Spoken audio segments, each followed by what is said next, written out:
nama struktur yang saya ulang-ulangi dicatat ya. Nanti yang keluar ujian tidak ada, insya Allah tidak ada yang di luar yang saya terangkan. Oke, baik. Kita mulai anatomi sistem saraf manusia. Nanti ketika mempelajari seperti biasa, ada terminologi dalam bahasa Inggris, padanannya dalam bahasa terminologi anatomia bahasa Latin ya. Kemudian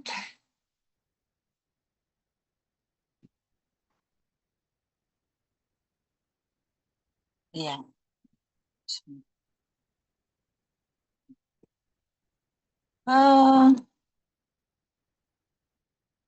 Kita mulai dari embriologi sistem saraf ya, dimulai dari usia fetus janin ya di perut ibu minggu ketiga, mulai dari lapisan ektodermis ya. Dia akan berkembang, membutuhkan nutrisi yang cukup dan juga suplementasi asam folat harian minimal 400 mikrogram per hari. Maka akan tumbuh yang pertama sistem saraf pusat dulu yang terdiri dari dua organ. Yang pertama otak atau encephalon, ya, encephalon bahasa Latinnya, dan juga spinal cord atau sumsum tulang belakang atau medula spinalis. Nah, dari otak atau encephalon nanti keluar 12 pasang nervus cranialis, yaitu saya nanti singkat jadi cranial nerve ya, CN 1 sampai 12 dalam angka Romawi ya adik-adik ya. Kemudian dari medula spinalis nanti keluar 31 pasang nervus spinalis. Dari 12 plus 31 ini lah nanti yang membentuk sistem saraf perifer atau sistem saraf tepi. Nah, kalau kita lihat berikutnya bahwa sesuai dengan modalitasnya dibagi menjadi dua, yaitu yang bersifat volunter itu adalah sistem saraf somatik ya, baik somatomotorik maupun somatosensorik. Yang kedua yang bersifat involunter itu adalah sistem saraf otonom, baik simpatis maupun parasimpatis. Bisa dipahami bahwa sistem saraf somatik itu menginervasi sistem muskuloskeletal. Jadi otot-otot rangka ya untuk pergerakan, untuk mengunyah, berbicara di daerah kepala ya, untuk menoleh di daerah leher, untuk menulis ya, untuk ekstremitas superior, ekstremitas inferior untuk tadi ya berjalan dan lain-lain. Modalitas somatosensorik itu ada beberapa macam. Ada sensorik umum, artinya bisa dirasakan dari ujung kepala sampai ujung kaki ya. Ada 3, yaitu raba kasar, suhu, dan juga nyeri ya adik-adik. Nanti saraf yang membawa modalitas sensorik umum itu Anda catat ya, namanya traktus spinothalamikus. Dicatat sesuai apa yang Anda dengarkan. Nanti dicek di buku referensi ya. Buku referensinya nanti saya tunjukkan di bagian belakang. Grade dasar-dasar anatomi untuk mahasiswa. Ya, edisi 1 bahasa Indonesia atau edisi 2. Boleh. Nah, adik-adik, traktus spinothalamikus yang membawa modalitas sensorik umum ini nanti berbeda dengan traktus yang membawa modalitas sensorik khusus, yaitu proprioseptif. Apa itu proprioseptif? Yaitu daerah sensorik untuk membawa modalitas raba halus dan body position, posisi tubuh adik-adik ya. Jadi berkaitan dengan raba halus dan keseimbangan posisi tubuh. Jaraknya berbeda dari yang sensorik umum. Kalau tadi spinothalamik, maka proprioseptif jaraknya namanya adalah traktus columna dorsalis. Columna dorsalis. kolumna dorsalis. Bagaimana dengan panca indera? Itu sensorik spesial adik-adik. Contoh visual di retina mata. Di telinga bagian dalam ada 2 organ koklea untuk pendengaran, serta ductus dan kanalis semisirkularis untuk keseimbangan. Di lidah, di permukaannya ada taste bud, kuncep rasa, ya bisa merasakan sensorik umum dan juga sensorik spesial, yaitu asam, manis, pahit, asin, ya, karena ada papila palata. Di hidung ada olfaktorius. Olfaktorius itu pembauan. Nah, traktus yang membawa spesial sensoris ini banyak. Untuk farmasi tidak sah, ya. Lah bagaimana yang motorik tadi? Yang motorik dibawa oleh traktus motorik. Kalau sensorik itu dari perifer menuju ke otak, karena itu bisa dibayangkan jaraknya itu ascending, jadi naik ke atas. Sedangkan motorik dari otak menuju ke anggota tubuh, ya, sehingga jaraknya adalah jarak descending. Untuk motorik, ini ada 2 traktus yang perlu diketahui adik-adik, yaitu traktus corticospinalis piramidalis. Corticospinalis piramidalis ini membawa jaras motorik umum, ya, untuk berjalan, motorik kasar, ya, melompat, untuk menggerakkan tangan, ya, pada saat berjalan dan seterusnya. Sedangkan ada traktus motorik lain yang disebut traktus motorik ekstrapiramidal. Traktus motorik ekstrapiramidal itu membawa jaras untuk motorik halus dan terlatih yang biasanya dikendalikan di bawah sadar. Contoh, saat kita berjalan, ya, berjalan kaki, ada paku di jalan, ya, otomatis akan menghindar, ya, ekstremitas inferior. Kemudian pada saat kita mengambil gelas, ya, itu ada beberapa gelas di meja, kita hanya ingin mengambil 1 gelas, ya. Ada gelas yang menjadi tujuan khusus yang ingin kita ambil, itu ekstrapiramidal. Ada lagi untuk mempertahankan supaya tangan jari-jari kita itu tidak tremor. Ya, secara tidak sadar, ya, jari-jari kita ini alhamdulillah diam. Nah, ini adalah jaras ekstrapiramidal motorik. Nah, adik-adik, jaras motorik descendent maupun jaras sensorik ascendent itu semuanya menyilang. Artinya gimana sih? Artinya dari anggota tubuh ketika dia masuk lewat medula spinalis, kemudian dilanjutkan ke otak, itu menuju ke otak bagian yang kontralateral.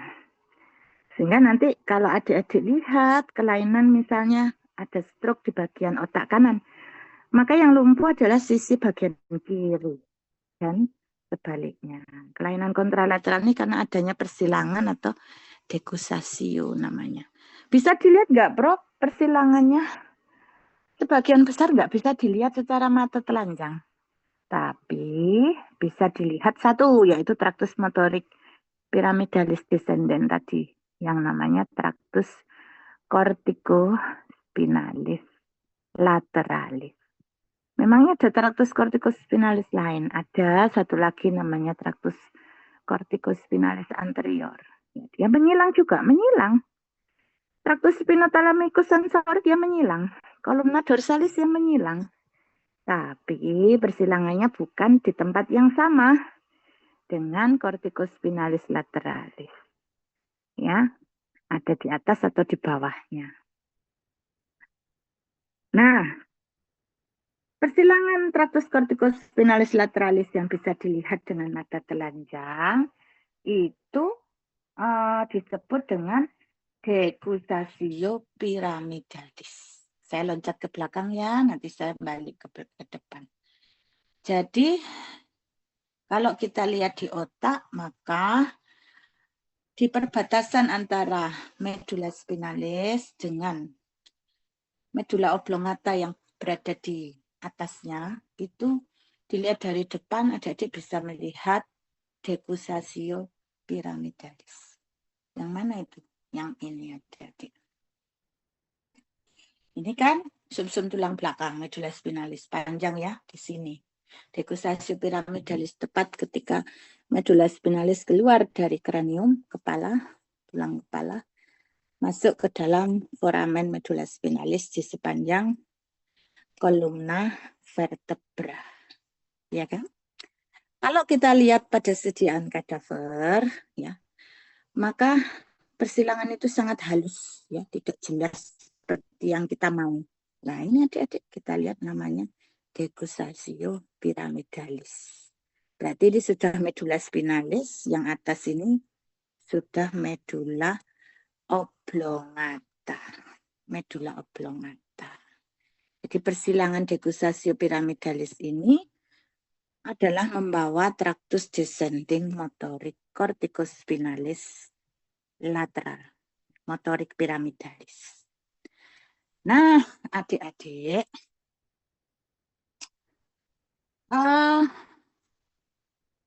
kalau kita lihat ya, kembali ke medula spinalis tadi, dia itu sangat panjang adik-adik. Karena itu dia dibagi menjadi beberapa segmen ya. Yang hijau itu segmen cervical, keluar 8 pasang nervus spinalis cervicalis. Yang merah itu nervus 12 pasang nervus spinalis thoracalis atau thoracika, sama ya. Yang biru itu adalah biru apa ungu itu ya? Biru ya, biru tua ya, ungu. Itu adalah 5 pasang nervi spinalis lumbalis. Kemudian yang bawahnya itu adalah 5 pasang nervi sacralis. Dan yang paling ujung di tulang ekor adalah 1 pasang nervus coccygealis. Jadi kalau dijumlah nervus spinalis jumlahnya 31. Di daerah cervical dan thoracal di sini ya nak ya, dan di daerah lumbus sakral itu ada pembesaran diameter secara koronal ya, disebut dengan intumescensia cervical dan lumbal. Mengapa kok ada intumescensia? Karena dari C5 sampai T1 nanti keluar serabut saraf yang menginervasi seluruh ekstremitas superior yang disebut dengan apa dulu? Plexus brachialis. Sudah ya. Kemudian dari lumbus sakral ya setinggi T12 L1 sampai S4 S5 keluar plexus yang namanya lumbus sacralis. Nanti cabang-cabang plexus lumbus sacralis akan memberi saraf untuk ekstremitas inferior dan pelvis. Pelvis itu panggul ya. Lah ujung akhiran dari medula spinalis pada orang dewasa dia berhenti sekitar vertebra level 1 dan 2, lumbal 1 2. Jadi kalau misalnya nanti ada yang melahirkan seksio sesar ya, dokter anestesinya memasukkan cairan anestesi itu di bawah L1 L2 ya, sekitar L3 L4. Sehingga tidak menusuk medula spinalis yang bisa menyebabkan gangguan neurologi. Medula spinalis ini nanti selain dia tempat tractus ascendens dan descendens yang saya sebutkan di awal tadi ya, sensorik dan motorik. Jadi kalau dia dipotong, dia itu memiliki penampang melintang yang kalau dilihat dari depan seperti ini. Kalau di bagian anteriornya ini penuh dengan traktus dan neuron motorik, di bagian belakangnya ini tadi adalah traktus ascending sensorik, kolumna dorsalis. Di bagian belakang lateral ada traktus spinothalamicus.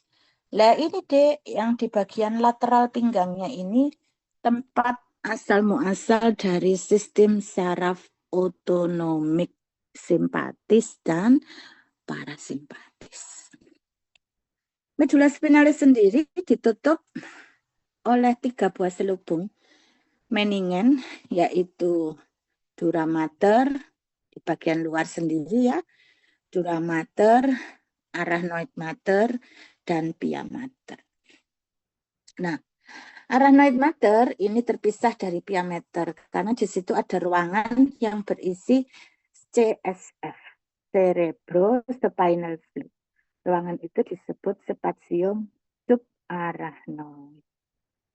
Gitu ya, jangan salah, spatium subarachnoid dengan spatium subdura. Beda ya nak ya, subdura itu diantara dura mater dengan arachnoid mater. Nah, ini tadi ascending dan descending traktusnya ya, ascending itu sensory, descending itu motor. Kemudian adik-adik, bagaimana dengan persarafan dari medula spinalis dan juga persarafan dari meningen dan juga vaskularisasi suplainya. Meningen ini adik-adik mendapatkan suplai arteri dari cabang arteri vertebralis. Ya. Arteri vertebralis itu apa sih? Arteri vertebralis itu berasal dari arteri subclavia di bagian leher. Ini adik-adik. Nanti dia akan memberi cabang arteri subclavia menyatu menjadi arteri basilaris.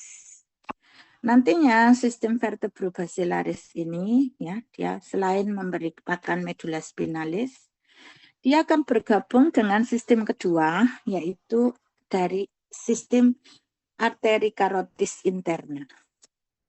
Arteri karotis interna dari mana? Ya sama dia dari leher. Ya. Karotis interna itu kalau yang sebelah kiri dia langsung keluar dari arcus aorta, yang sebelah kanan dia keluar lewat arteri brachiosephalika.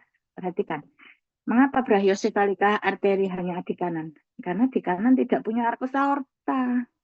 Arcus aorta ini letaknya hanya di sebelah kiri. Karena itu, arteri vertebralis dan arteri karotis communis di sebelah kanan keluar dari arteri brachiosephalika, bukan dari arcus aorta. Nah, arteri karotis communis nanti bercabang menjadi dua, arteri karotis eksterna dan interna. Nah, yang arteri karotis interna itu loh, Dek, nanti masuk ke dalam foramen spinosum, foramen transversum dari vertebra cervicalis. Terus kemana ke foramen transversum? Masuk ke dalam kranium kepala. Nanti membentuk arteri vertebralis kiri kanan, membentuk arteri basilaris. Bertemu dengan arteri karotis interna yang masuk melalui foramen lacerum ya di basis kranium. Nantinya mereka berdua, sistem vertebrobasilar dan karotis interna ini akan memberikan cabang-cabang yang membentuk circulus arteri wilis di dasar kranium. Nah, kalau kita lihat, arteri karotis interna akan memberikan cabang arteri cerebri anterior kanan kiri yang dihubungkan dengan arteri communicans anterior. Sedangkan cabang lain adalah arteri cerebri media ya, yang cukup besar.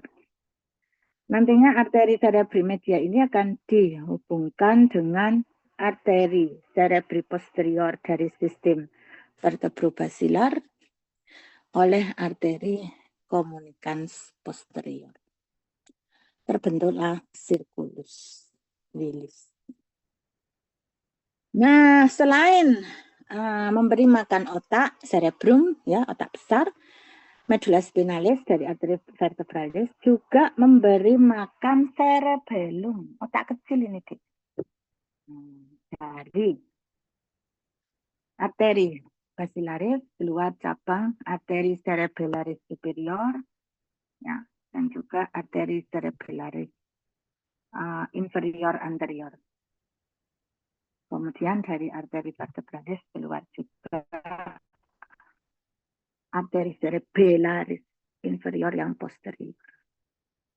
Bedakan ya cerebri dengan cerebelli. Itu yang ngantuk ya. Cerebrum tuh tak besar. Cerebellum tak kecil. Beda ya nak. Nah kalau ada ini seperti ini pasti ada sistem venanya ya. Ada. Sistem venanya disebut dengan sinus venosus dura matris. Mengapa? Karena vena otak itu kan letaknya di atasnya jantung ya. Dia tidak memiliki katup seperti sistem vena di tempat lain. Dan dia berjalan di antara dua lapisan dura mater otak. Loh, otak itu juga punya meningin toh. Punya deh.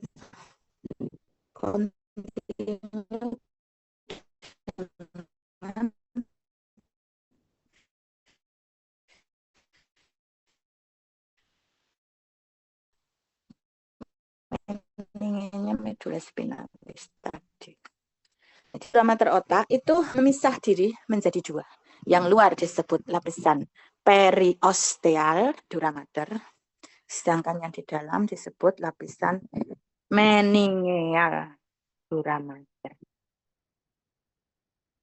Di antara lapisan periosteal dan meningeal dura mater inilah berjalan sinus vena, sinus venosus dura mater. Keunikan tersendiri lain, sinus venosus dura matris ini kalau ada dilihat ya, dia akan bermuara bagian atas sinus sagittalis superior ya, nanti bertemu dengan sinus rectus. Sinus rectus sendiri pertemuan antara sinus sagittalis inferior dengan vena cerebri magna. Kemudian mereka bertemu sinus rectus, sinus sagittalis superior, dan yang di bawahnya itu apa itu? Itu adalah sinus transversus. Sebenarnya ada lagi di bawahnya ya, tapi tidak secara langsung sinus transversus. Sinus transversus ini nanti bertemu di satu titik ya, di sini ya. Ini namanya adalah sinus confluent. Dicatat sak dengermu ya nak ya. Sinus confluent. Dari sinus confluent ya nanti akan mengalir ke sinus transversus, terus ke yang belokan itu ya, sinus sigmoid bentuk S. Habis itu nanti dia juga menerima dari sinus petrosus superior dan inferior, yang sebenarnya dia juga menerima dari vena-vena occipitalis dan vena cervicalis profundus. Nantinya setelah melalui sinus yang bentuknya S ini ya, sinus sigmoid, ya masuk ke mana? Masuk ke vena leher yang disebut vena jugularis intern. Vena jugularis masuk mana, Prof? Masuk ke vena brachiosephalika. Kalau tadi arteri brachiosephalika hanya ada di kanan, maka venanya ada di kanan dan di kiri. Jadi vena brachiosephalika menuju ke mana? Menuju ke vena cava superior. Vena cava superior menuju ke mana? Ke atrium jantung bagian kanan. Ya, itu peredaran darah besar dan peredaran darah kecil. Masih ingat ya? Dari atrium kanan nanti turun ke ventrikel kanan dan seterusnya. Nah, kekhususan ketiga dari sistem vena otak kita, Anda lihat dari sinus petrosus superior inferior itu menghubungkan antara sinus transversus dengan yang di tengah itu adalah sinus cavernosus dan plexus pterygoideus.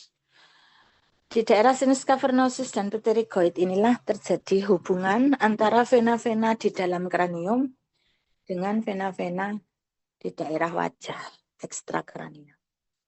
Melalui vena-vena facialis anterior ya, vena-vena optalmika ya kan, vena-vena ini dik, banyak sekali jumlahnya, vena emisaria ya, emisaria dik. Sehingga kalau ada jerawat di muka diutek-utek Infeksinya bisa menyebabkan meningitis atau bahkan encephalitis. Hati-hati ya, karena melewati sinus cavernosus dan plexus pterygoid. Begitu pula dengan ini deh, karies gigi, terutama di rahang atas, ya. Nah, berikutnya saya akan membahas tentang sistem saraf otonom dulu, ya. Sistem saraf otonom kita itu tadi sudah saya singgung, sebagian besar berasal dari medulla spinalis, terutama dari cornu lateralis medulla spinalis, dari pinggangnya, ya betul ya. Nah, kalau kita lihat di situ, antara sistem saraf simpatis sama parasimpatis itu berbeda. Beda jauh ya, Dik ya, berbeda jauh. Kalau kita lihat, mana ini? Dan saya lagi sakit ini. Sistem saraf simpatis ini keluar dari cornu lateralis medulla spinalis segmen T1 sampai L2. Ingat-ingat nanti kalau ujiannya. Kemudian kalau kita lihat, dia akan serabut preganglioniknya bersinap pada sympathetic chain atau bahasa latinnya truncus sympathicus. Ya kan? Nah, dari situ truncus sympathicus itu terdiri dari biji-biji ganglion simpatis yang berukuran besar. Letaknya di kanan kirinya os vertebra. Bisa dilihat di kadaver, bisa. Tapi jangan mencari truncus parasimpatis ya. Ukurannya mikroskopis dan dia tidak bisa dilihat karena ukurannya mikroskopis dan lokasinya bukan di kanan kirinya kolumna vertebra, tetapi di mana? Dia berada di dalam atau di sekitar dinding organ viscera yang disarafinya. Jangan dicari truncus parasimpatis ya. Kemudian kalau kita lihat pada sistem saraf simpatis ini serabut postganglioniknya ya setelah bersinap di ganglion sympathicum cervicalis, thoracalis, di perut ada ganglion simpatik sesuai nama pembuluh darahnya ya. Apa itu? Plexus soleus, plexus mesentericus superior dan inferior. Perhatikan, serabut postganglionik ini menuju ke organ apa? Ini nanti ujian keluar ya. Misal, dari pus soleus, plexus soleus. Dia akan menginervasi simpatis ke organ jantung, paru, ya. Kemudian lambung, itu sudah, salah. Untuk dari plexus soleus dia akan menginervasi lambung atau gaster. Kemudian bagian pertama dari usus halus ya yang disebut dengan duodenum. Duodenum ya, Dik ya.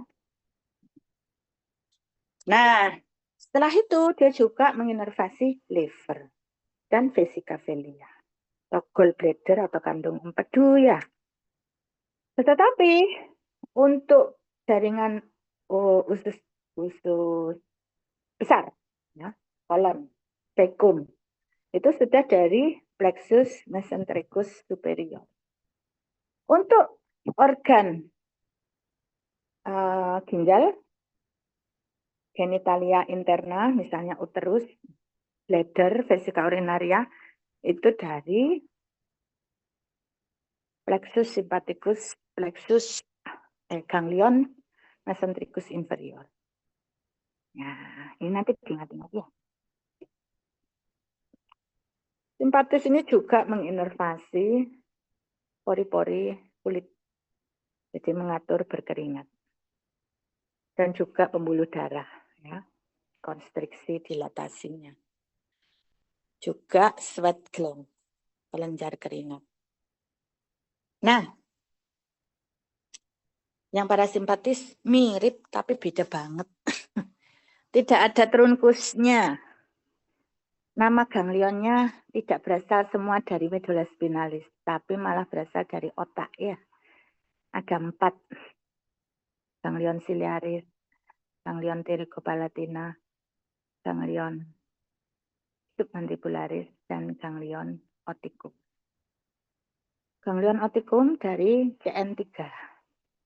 Pterygopalatin dengan submandibularis dari CN7. Otik ganglion dari CN9. Masing-masing serabut postganglionnya menuju ke mana? Menuju ke pupil, ya, yang nomor 1. Yang nomor 2 menuju ke kelenjar air mata, glandula lacrimalis. Yang ketiga menuju ke mana? Ke kelenjar ludah, namanya glandula submandibular dan sublinalis. Terus yang nomor 9, ganglion otik menuju ke mana? Menuju ke kelenjar ludah yang letaknya di depan lubang telinga, ya, namanya parotis. Lah yang lain, Prof. Yang lain, parasimpatisnya dilayani oleh cabang nervus 10, namanya nervus vagus. Sangat sakti ini bagusnya. Dia melayani hampir seluruh organ visceral di daerah torakoabdomen sampai setinggi mana ya? Setinggi perbatasan antara kolon transversum dengan kolon descendens yang disebut flexura coli sinistra atau nama lainnya flexura lienatis. Lien itu limpa atau spleen ya. Nah, terus yang ginjal sama genitalia itu nah, parasimpatisnya dari medulla spinalis cornulateralis segmen S2 S4 yang disebut nervus subclavius pelvicus. Adik-adik nanti kalau ujian. Biasanya semua nervus subclavius itu simpatis. Kecuali satu ini, subclavius pelvicus itu parasimpatis. Ingat-ingat ya, Dik. Baik. Efeknya ke organ gimana, Prof? Jelaskan. Tidak usah, adik-adik bisa membaca sendiri ya. Misalnya pada paru-paru, simpatis aktif bronkodilatasi. Karena itu obat-obat anti asma bersifat simpatomimetik. Sebaliknya kalau parasimpatis aktif itu dalam keadaan rest and digest. Jadi digestion, defecation, diuresis aktif. Simpatis itu aktif ketika kita bertemu bahaya. Jadi situasinya fight or flight, ya. Fight or flight. Nanti dibaca pelan-pelan ya efeknya pada organ. Anda foto dulu, dipelajari pelan-pelan. Nah, pada usus kita ada sistem saraf otonom spesial ya adik-adik ya, yang disebut dengan sistem saraf enterik. Dia ada 2, yaitu plexus mesentericus dan plexus submucosus. Pertanyaan ujian. Lokasinya di mana? Mesentericus plexus berada di antara circular dan longitudinal muscle layer. Sedangkan submucosus berada di antara submucosa dengan circular muscle layer. Perhatikan gambarnya ya, biar adik-adik nggak salah ya. Apa gunanya enteric nervous system ini, Prof? Gunanya kalau ada pasien dengan penurunan kesadaran, adik-adik bisa usus itu masih bergerak sendiri, peristaltic movement. Kok bisa ya? Iya, karena ada enteric nervous system. Oh, jadi dia bekerja bisa lepasan dari otak gitu ya? Iya, karena itu disebut otonom, ya, involuntar. Jadi kalau orang semaput tuh masih diberi bubur toh? Iya. Lewat mana, Prof? Lewat selang hidung atau selang mulut. Nasogastric tube atau orogastric tube. Ya, supaya nggak kesedak. Kalau disuapi ya kesedek, malah masuk paru-paru, malah bisa meninggal dunia dengan cepat karena aspirasi pneumonia. Nah, adik-adik tadi sudah saya beritahu kalau dari C5T1 itu keluar plexus brachialis, sistem saraf tepi ya. Yang dikasih bintang itu Anda catat. Terus ngapain, Bro? Nanti dicari sendiri nervus musculocutaneus. Kalau dia cedera atau lesi, pasiennya datang nggak bisa ngapain tangannya. Karena plexus brachialis itu kan ekstremitas superior ya, Dek. Nervus radialis, nggak bisa apa pasienmu. Ya. Pasiennya dokter ya, dicari sendiri. Kalau yang lainnya tuh, Prof, nggak usah, itu untuk anak FK ya. Lah yang lumbosakralis, Prof. Yang ini kan plexus brachialis berada di belakang tulang klavikula ya. Kelihatan ya, hati-hati kalau ada fraktur os klavikula itu bisa menusuk plexus brachialis dan arteris subclavia yang merah itu. Kemudian yang plexus lumbosakralis yang keluar dari T12L1 sampai apa itu S4 S5 gimana, Bro? Ini banyak sekali cabangnya. Kadang mulai dari iliohipogastrik, ilioinguinal, lateral cutaneous femoris ya. Itu semua dia memberi persarafan untuk pelvis. Ya, pelvis itu panggul ya, Nak ya. Sama dinding belakang perut. Nah, yang femoralis nanti dia turun ke bawah, Nak ya. Kemana? Ke regio paha bagian depan. Sama obturator ya. Obturator di bagian tengah paha. Yang gluteus itu sama yang sciatic atau ischiadicus sama yang posterior cutaneous femoris dan pudendus itu keluar lewat bokong di belakang. Nervus pudendus keluar juga dari segmen S2 S4. Loh, kok mirip sama splagnicus pelvicus autonomic tadi, Bro? Iya, tapi pudendus ini keluarnya dari cornu anterior, bukan dari cornu lateral. Karena itu sifatnya motorik. Dan dia punya serabut sensorik. Ya. Buat apa? Buat daerah perineum. Perineum sama genitalia eksterna. Pada laki-laki, skrotumnya kok nggak terasa dipegang. Di daerah antara skrotum sama anus, itu namanya perineum ya. Perineumnya kok kelihatan tebel gitu. Nah, mungkin pudendusnya lesi. Gitu ya. Kemudian yang tebal ini adalah nervus ischiadicus. Ini saraf somatik paling besar yang ada di tubuh kita ya. Dulu sudah diterangkan waktu menerangkan ekstremitas inferior ya. Dia akan turun ke bawah, ke paha bagian belakang, terus turun ke bagian belakangnya lutut. Terus dia bercabang dua. Yang medial disebut nervus tibialis, yang lateral disebut nervus peroneus communis. Oh, yang peroneus communis tuh makanya kok lokasinya di lateral tuh kalau pas saya jalan ke daduk pinggiran meja kesetrum itu ya. Iya, Dita. Peroneus communis ya. Hati-hati. Karena letaknya dekat dengan kulit ya. Anda cari sendiri. Kalau nervus peroneus communisnya lesi, pasiennya tidak bisa dorsifleksi ankle. Ankle itu pergelangan kaki ya, Nak ya. Disebut dengan foot drop. Ini referensi yang saya pakai, tapi belum selesai loh ya. Ini tiwas girang-girang dulu anak-anak. Jangan girang dulu nih. Saya tunjukkan referensinya dulu ya. Nanti balik ke depan ya. Semangat ya anak farmasi ya. Referensinya ini. Sudah di screenshot, aman. Sekarang kita lihat ya ke depan. Tadi saya sudah menerangkan nervus spinalis juga somatik ya. Dan juga nervus otonom simpatis parasimpatis.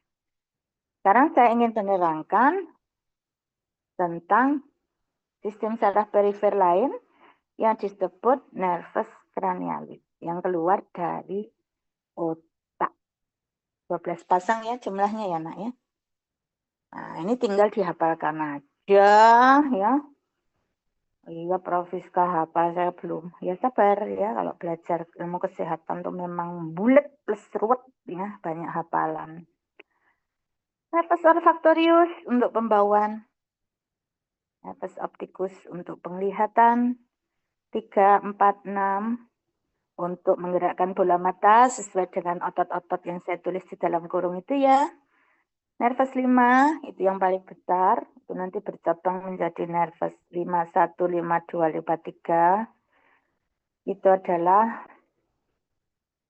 namanya nervus ophthalmicus, nervus maxillaris rahang atas, dan nervus mandibularis. Fungsinya apa? Dia bisa sensorik untuk wajah. Oh, jadi wajah kalau diciwel pipinya itu nervus 5 toh? Iya.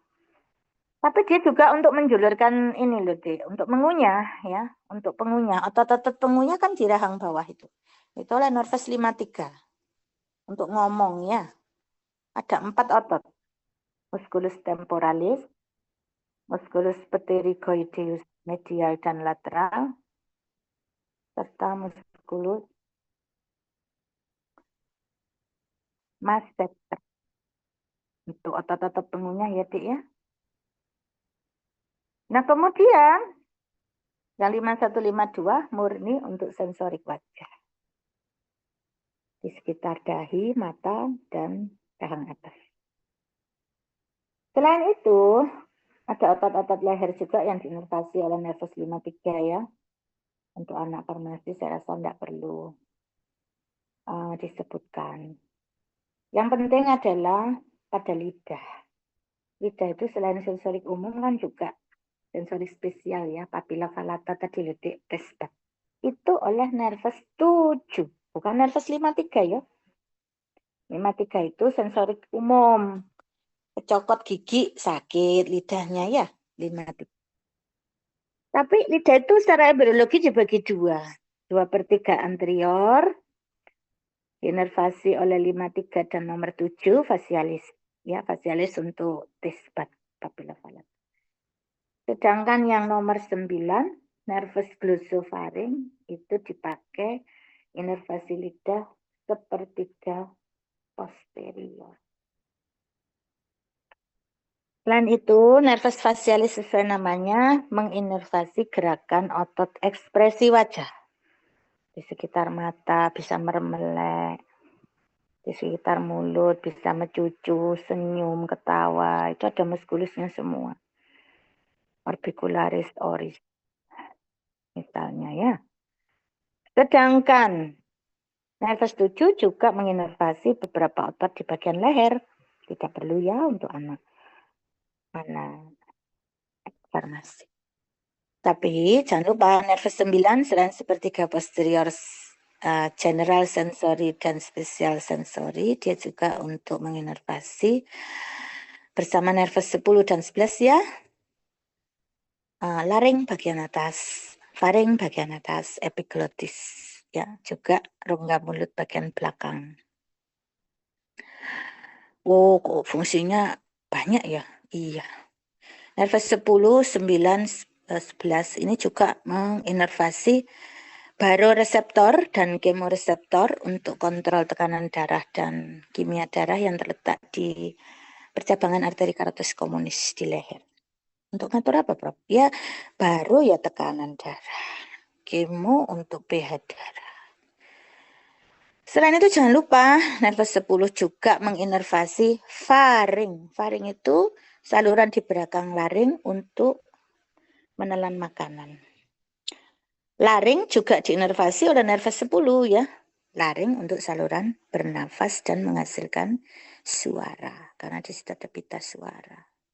Nervus 10 ini sakti pol ya. Karena dia juga memiliki inervasi parasimpatis yang tadi saya terangkan. Untuk semua organ di daerah torak abdomen sampai perbatasan kolon transversum.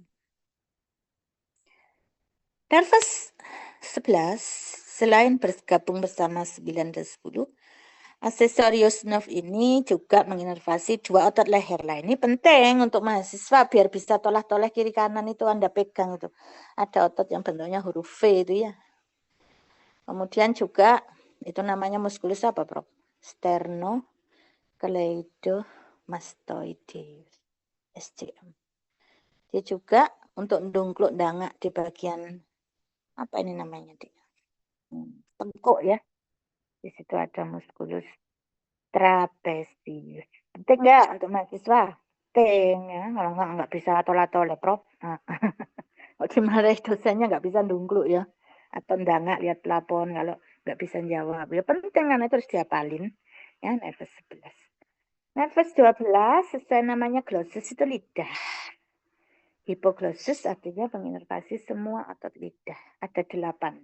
7 oleh nervus 12. Menjulurkan lidah genioglossus. Iya kan?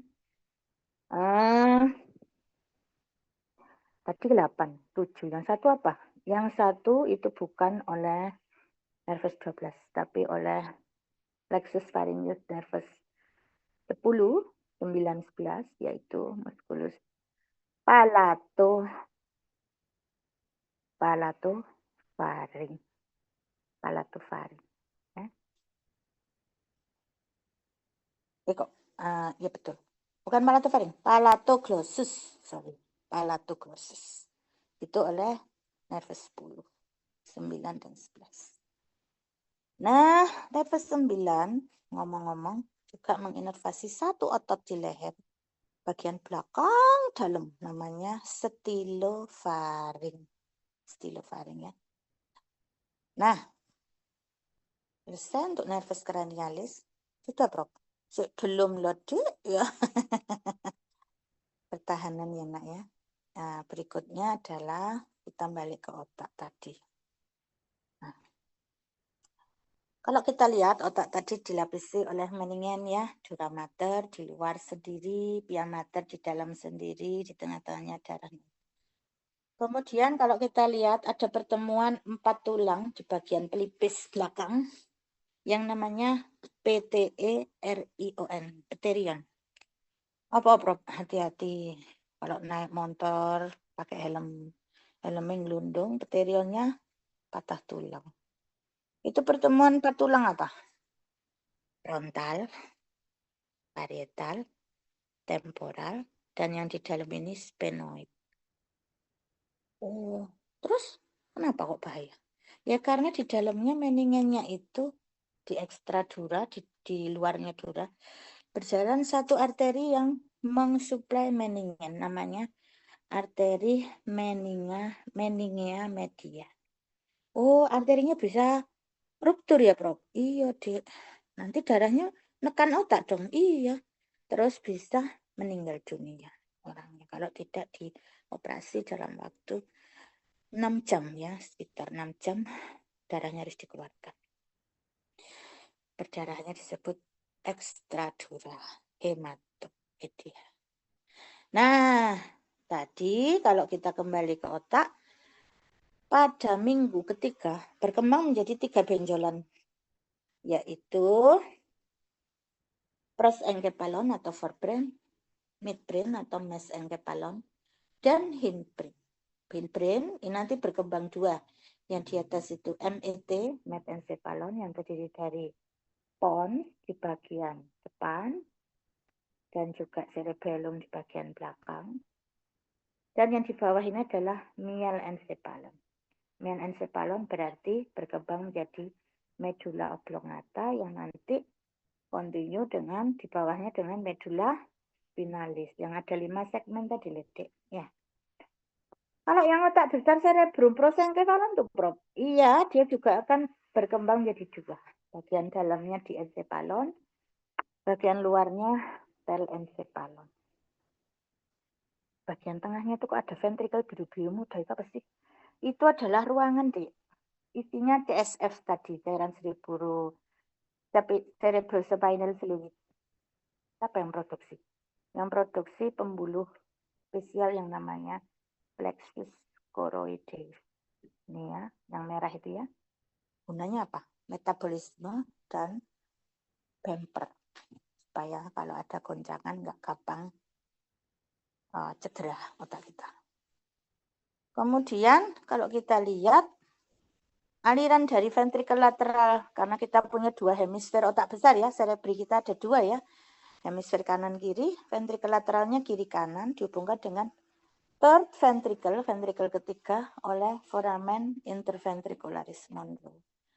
Nanti saya tanya, third ventricle berada di benjolan otak yang mana? Vesicle diencephalon. Lateral ventricle di telencephalon. Third ventricle dihubungkan dengan fourth ventricle oleh aqueductus cerebri yang terletak di midbrain. Dari ventricle rhombencephalon mengalir kemana, Prof? Ke lubang, namanya foramen Magendie sama Lusca. Terus kemana? Ke spatium subarachnoid. Terus ke vili-vilinya. Terus masuk sinus dura matris tadi. Vena. Oh, balik ke vena. Iya. Kalau ada gangguan aliran, penyakitnya disebut dengan hidrosefalus.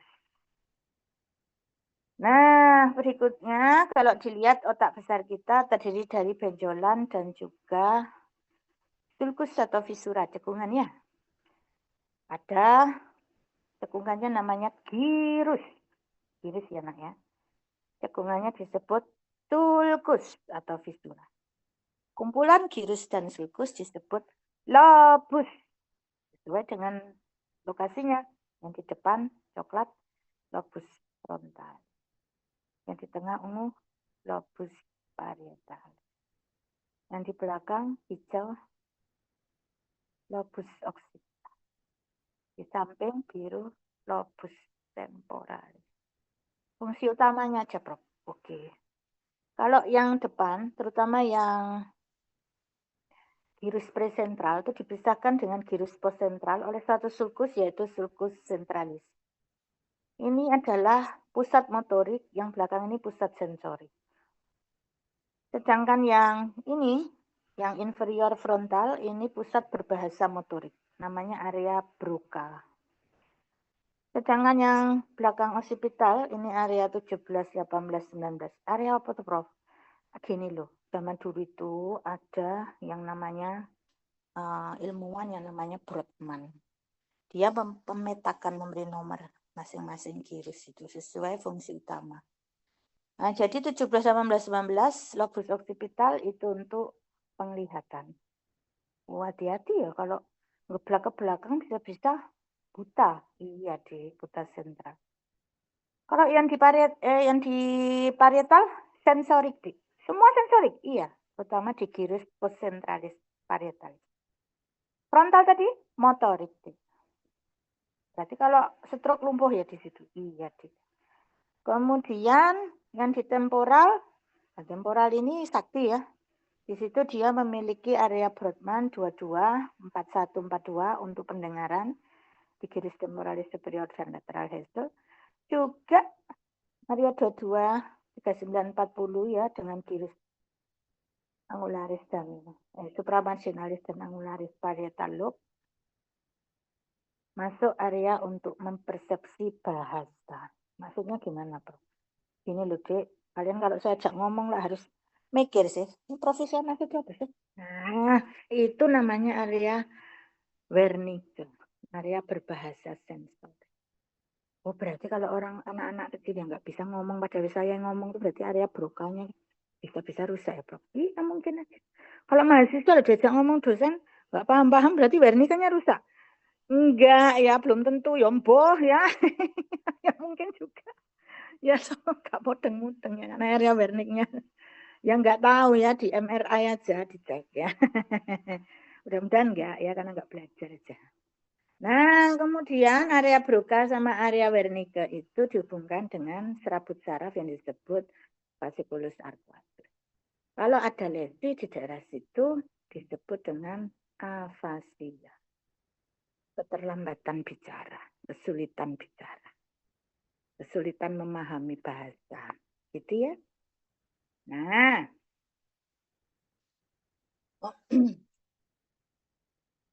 untuk sistem limbik, ini sekilas saja, dia adalah area yang mengkontrol emosi serta kemauan bereproduksi.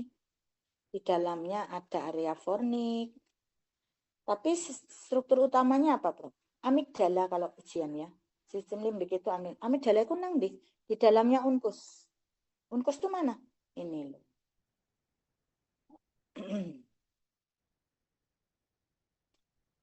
Ini, ini kan gyrus lobus temporalis ya.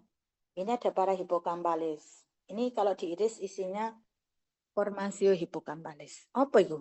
Itu adalah visinya otak. Oh, berarti buat mengelola memori ya, Prof. Iya. Oh, berarti kalau orang pintar mengingat itu formasio hipokampalisnya besar dan berkembang. Iya mungkin ya. Iya memang. Kemudian ada di ujungnya ini unkus. Ini kalau saya iris isinya amigdala tadi. Pusat emosi. Ya. Nah, adik-adik, berikutnya saya potong frontal ya. Saya potong begini. Terus ya, saya lihat dari depan. Kemudian gimana, Bro? Kemudian kalau kita lihat bentuknya di dalamnya ada coklat-coklat ya. Ini kalau dilihat dari sagital ya, belum dipotong, dihafalkan dulu ya. Mana yang talamus, talamus, hipotalamus itu masuk di encephalon nah, nanti belakangan ya. Kita masih telencephalon dulu. Virus sama sulcus. Kemudian dipotong di tengahnya ada area yang namanya basal ganglia. Apa basal ganglia?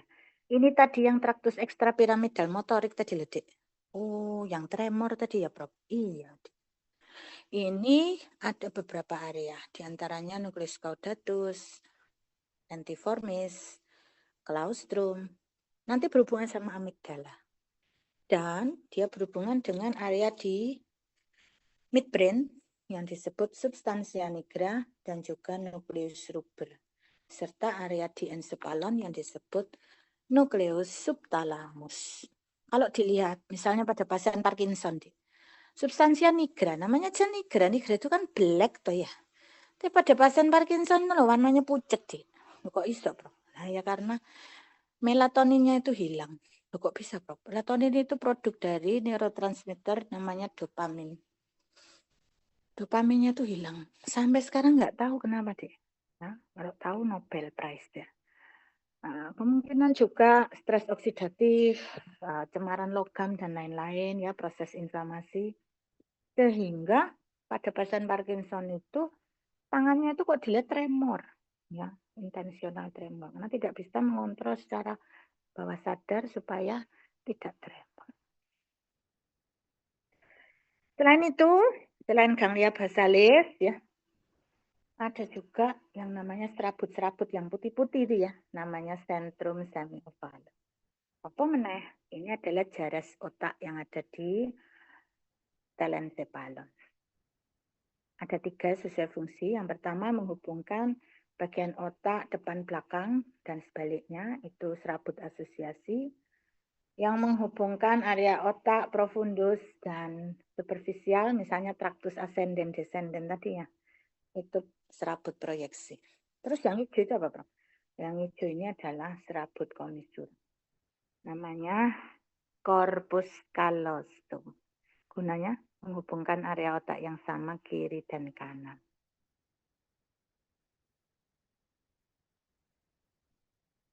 Ada serabut komisura yang lain? Ada, tapi tidak perlu ya untuk Anda. Kemudian, kalau adik-adik lihat dari bagian bawah di encephalon sampai ke medulla oblongata ya, mielencephalon ini nak. Ini bentuknya seperti batang. Karena itu disebut dengan batang otak. Bahasa Inggrisnya adalah brainstem. Isinya apa? Satu. Isinya adalah nukleus apa? Nukleus itu kantor pusatnya saraf, Dek, ya, yang berada di sistem saraf pusat. Saraf apa, Bro? Nervus cranialis. 1 sampai 12. Iya. Tetapi yang 3 sampai 12 saja yang nukleusnya di batang otak. Karena nukleus nervus cranialis 1-2 lokasinya jauh di depan batang otak. Oh, berarti ada yang sifatnya motorik, sensorik, otonomi, parasimpatik ya, Prof? Iya, tadi sudah saya sebutkan. Yang penting pentol nomor 4. Formasio reticularis. Buat apa itu? Itu pengontrol fungsi vital manusia. Oh, berarti kesadaran, arousal, respiratory, sama kardiovaskular. Iya. Hati-hati ya. Kalau ada orang cedera fraktur servikal atas ya, yang lokasinya di belakang medulla oblongata di sini ya. Kemudian ini bisa menekan formasi retikularis medula oblongata dan menyebabkan sudden death ya, meninggal tiba-tiba. Karena formasi retikularisnya Anda tekan-tekan pakai fraktur servikal atas itu. Loh, kok iso? Iya itu loh, Dek. Biasanya kalau ada kecelakaan terus baik hati mau mindahkan, minggirkan pasien ke pinggir itu loh. Itu sebaiknya harus fiksasi kepala, pundak, leher. Supaya lehernya nggak uklek-uklek-uklek. Kalau uklek-uklek, tambah tidak menolong. Itu latihan basic life support ya. Kalau di encephalon, talamus ini untuk fungsi relay semua jaras ascendant dan descendant kecuali olfaktorius. Beberapa nukleusnya ada yang bersifat sensorik, motorik, limbik, ya, terutama yang anterior dan dorsomedial. Yang multimodal sama intraliminar enggak usah. Ya. Jadi di encephalon itu apa tuh? Di encephalon itu semua area otak yang mengandung talamus. Talamus, hipotalamus, subtalamus, metatalamus, epitalamus. Mana metatalamus? Metatalamus itu nama lain dari ini. Lateral sama medial geniculate. Ya. Fungsinya apa tuh? Fungsinya untuk penglihatan sama pendengaran. Yang lateral untuk penglihatan, yang medial untuk pendengaran. Kemudian berikutnya hipotalamus. Ini di screenshot dipelajari sendiri. Hipotalamus itu memiliki beberapa nukleus seperti talamus. Ada di bagian depan, PVN, paraventrikular, suprachiasma, supraoptik, ini mengontrol hormon. Di bagian neurohipofisis atau posterior pituitari. Pituitari apaan? Ini bagian dari hipotalamus di bawah. Oh, kelenjar hipofisis. Iya. Hipofisis itu dibagi dua. Anterior disebut adenohipofisis, posterior disebut neurohipofisis. Selain itu ada kelompok nukleus ventral medial, postero dorsoposterior. Nah, kemudian yang di bawah itu ada corpus mammillaris dan juga ada kelompok otot medioventral, dorsomedial, yang biru itu ya. Yang dihafalkan apa, Prof? Yang dihafalkan itu tabel.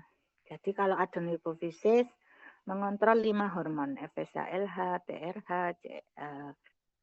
prolaktin, growth hormon, dan TSH. Sedangkan yang neurohipofisis mengontrol 2 hormon ya, ADH dan oksitosin. Fungsinya silahkan Anda pelajari sendiri. Ya. Nah, untuk subtalamus tadi masuk ke ganglia basalis, ekstrapiramidal motorik, metatalamus tadi sudah, epitalamus. Epitalamus itu pentilan di belakang nih, Dek. Namanya glandula pinealis dan habinula. Fungsi apa, Bro? Ini untuk kalau terang kita itu cenderung bangun.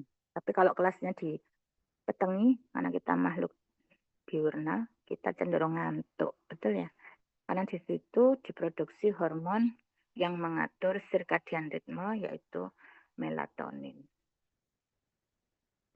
Pons.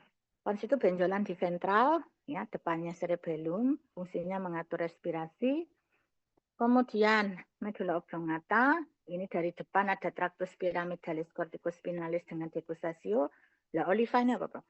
Nggak perlu ya, itu nucleus olivaris inferior untuk extrapyramidal pathway, nanti nyambung ke cerebellum. Pokoknya kalau cerebellum, nukleusnya ada 4, D, E, F, G. Dentatus, emboliformo, aduh saya nggak kelihatan. Mana tulisannya cilik, dentatus. Dentatus, emboliformo, fastigial, dan globosis. Ini enak ya. Dentatus itu untuk koordinasi motorik dan fungsi kognitif. Terutama kalau atlet ya. Makin terampil dia, lipatan cerebellumnya makin banyak. Dibanding siapa, Prof? Dibanding non-atlet. Kemudian globose sama emboliforma mengatur muscle tone, tone otot. Vestigial mengatur keseimbangan. Tadi kayaknya udah ada deh yang keseimbangan. Iya, karena bagian otak kan banyak dan saling bekerja sama. Nggak bisa sendiri-sendiri ya, Nak ya. Oh ya, di pons ini juga ada area yang disebut locus ceruleus. Ini penting untuk mengatur sistem otonomik terutama simpatis yang berhubungan dengan neurotransmitter noradrenergic. NA itu noradrenergic. Nah, kalau otak itu saya iris, kemudian saya lihat dari depan, pas di pre dan postcentral gyrus. Yang biru itu disuplai oleh cabang ACA, arteri cerebri anterior. Yang coklat ACM, arteri cerebri medial. Kalau stroke di sebelah cabang arteri cerebri anterior kanan, berarti di daerah presentral ya, berarti motorik ya. Pasiennya tidak bisa jalan karena lumpuh di ekstremitas inferior dan trunkus. Trunkus itu apa toh? Torak, abdomen, pelvis. Tapi kalau dia stroke-nya di cabang arteri cerebri medial, tangannya yang lumpuh. Sama otot-otot wajah, lidahnya lumpuh. Kalau pada sensorik, kebas atau kesemutan ya, contohnya di lidah. Ya, itu di lidah. Sama di genitalia, ya kalau yang di ACA. Yang lainnya sama, homunculusnya dengan postcentral gyrus. Dengan motorik, precentral gyrus. Ini Brodmann berapa tadi, Bro? Ini Brodmann 4. Ini Brodmann 1, 2, 3. Keluar. Ya, keluar ya. 1, 2 keluar. Ujian loh maksudnya ya. Baik. Selesai deh. Alhamdulillah. Karena itu saya minta kontennya itu disuruh nyalakan supaya gurunya tahu Anda itu engage. Misalnya kayak Zafira, Zahira, Alia, Siva. Tidur apa enggak? Saya enggak ngerti ya. Enggak yakin gitu. Apa sarungan terus ditinggal ke kamar mandi. Lah percuma toh Zoom-nya kayak radio kosong. Jangan deh. Om jangan kalau Zoom. Nah, baru datang dari pasar ya, beli berambang. Masih bawa tas bisa ngobrol di kantin. Rugi, orang-orang yang merugi. Konsentrasi. Ini tadi gampang apa sulit? Filda. Gampang apa sulit? Bagimu loh ya. Gampang. Dibuka mic-nya. Lumayan sulit kan. Enggak seberapa sulit kimia analitik. Ya, tapi sulit. Betul ya? Tapi karena itu adik-adik rugilah kalau pas Zoom diterangin dosennya Anda objek dewe ya. Saya anggap nggak masuk air. Dia lo nggak denger, lihat tanda tingkahnya ya. Zahira alias Sifayin. Dan yang lain ya, para Amelia, Nur Jubaida. Kelas online itu sama nilainya dengan kelas offline. Bahkan mungkin lebih jelas. Karena adik-adik bisa melihat gambar dengan detail ya, daripada di kelas. Sudah di screenshot? Tolong screenshot ulang, konting sekarang. Oh ya, saya mengumumkan jangan menggunakan t-shirt ya. Tolonglah Pak, Bu. Tapi ini kan ada kerahnya, Prof. Enggak boleh, wong ini bukan main golf. Saya ini guru di universitas. Ranking World Class University. Anda harus ngajeni kelas. Paham ya? Semonogo nanti kalau adik-adik ke Harvard. Berani Anda kayak gitu? Out. Sopo nang Harvard? Ya nggak tahu insya Allah. Some of you. Lots of you. Paham ya? Kalau yang masih gondrong, potonglah. Nang Harvard gak payu ya. Sopo nang Harvard? Sekali lagi didoain ibunya. Amin. Ini toh. Farmasi itu keras gurunya ya. Muridnya harus disiplin. Gitu ya. Terus mari Talia. Oh, saya soalnya mengurus bla bla bla. Rugi Anda. Nanti habis ini selesai. 1 detik lagi dia baru connect. Nah, telat. Baik, saudara-saudara. Saya cukupkan sekian ya. Ada pertanyaan? Ada yang terlewat screenshotnya? Sudah screenshot, komting. Di WA kan saya ya, segera ya. Sebentar, Prof. Belum. Ayo cepetan toh, Pak. Lama-lama, Pak. Prof Rizka sakit, Pak. Ya. Ayo cepet.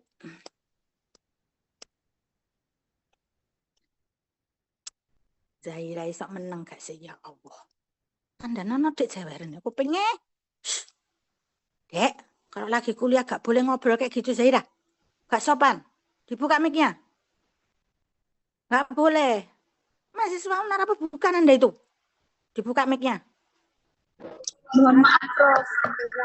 Pasti ada alasan ya. Anda kalau ikut kelas IELTS, besok sama Bule, excuses always be found if you find one. Betul ya?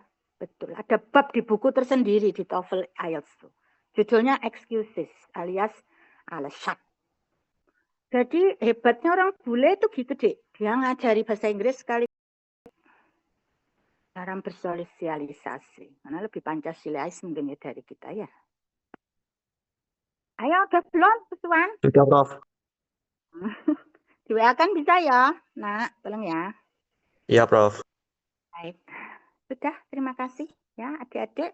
Selamat belajar ya. Assalamualaikum warahmatullahi wabarakatuh. Selamat siang. Selamat pagi. Terima kasih, Prof. Terima kasih, Prof. Terima kasih, Prof.